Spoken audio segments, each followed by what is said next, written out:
Game of Thrones, The Sopranos, Lost You. Why is it so hard for TV shows to pull off the perfect ending?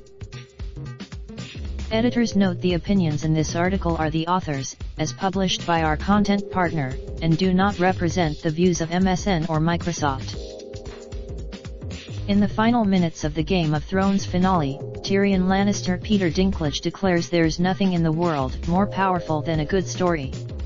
Nothing can stop it. Few expected the way the show's 8th season would draw to a close. Even fewer were. There has been nothing quite like it, says Radio Times TV columnist Scott Bryan on The Outcry. I don't think we can, but Game of Thrones is not the first long-running TV drama to disappoint with its ending. After 6 seasons, House of Cards, which continued without Kevin Spacey for its final season, hurtled towards a ludicrous and laughable ending, devoid of everything that made the show popular. Online reaction. But why do we have such visceral reactions to TV endings?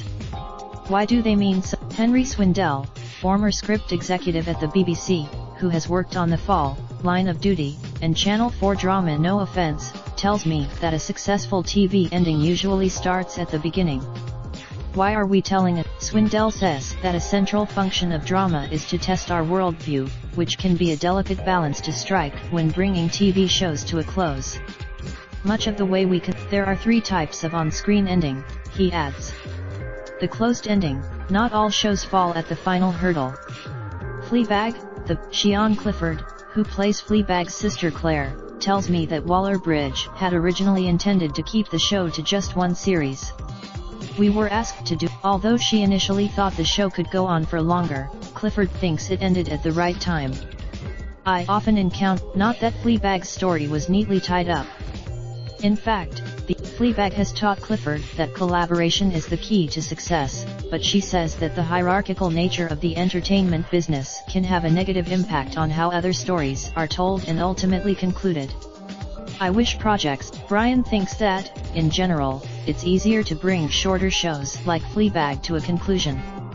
Shorter shows. TV critic and independent arts columnist Fiona Sturgis thinks that TV conclusions are becoming increasingly complex.